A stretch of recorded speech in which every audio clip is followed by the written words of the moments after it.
సిద్దిపేట జిల్లా కొమరవెల్లి మండలంలోని అన్ని గ్రామాల్లో మోకుదెబ్బ ఆధ్వర్యంలో తెలంగాణ తొలి బహుజన చక్రవర్తి మహారాజు శ్రీ శ్రీ శ్రీ శ్రీ సర్దార్ సర్వాయి పాపన్న గౌడ్ 375వ జయంతిని కొమరవెల్లి మండల కేంద్రంతో పాటు మండలంలోని ఐనాపూర్, రసూలాబాద్, గౌరయ్యపల్లి,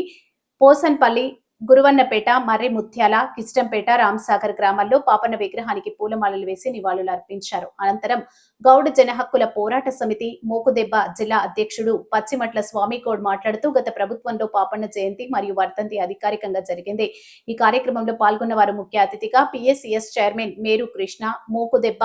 జాతీయ ఉపాధ్యక్షులు ముత్యం నరసింహులు గౌడ్, కొమరవెల్లి మండల అధ్యక్షుడు మేరు కృష్ణ గౌడ్, పిసిసి డైరెక్టర్ బత్తి నరసింహులు గౌడ్, మాజీ ఎంపీటీసీ శ్రీనివాస్ గౌడ్, మెరుగు శ్రీనివాస్, జిల్లా కార్యదర్శి ముత్యం విజయ్ కుమార్ గౌడ్, వెంకటేశం గౌడ్, మోకుదెబ్బ యూత్ జిల్లా అధ్యక్షుడు రమేష్ గౌడ్, నాయకులు మెరుగు నరేష్ గౌడ్, లింగంపల్లి కనకరాజు, రాములుచారి, రమేష్, ఎల్లయ్య, అశోక్, కనకయ్య, నారాయణ, మహేష్, కనకయ్య, శివ, చింటూ, కృష్ణయ్య, మల్లయ్య, వివిధ గ్రామాల గౌడ సంఘం నాయకులు, బహుజన నాయకులు, కుల పెద్దలు తదితరులు పాల్గొన్నారు.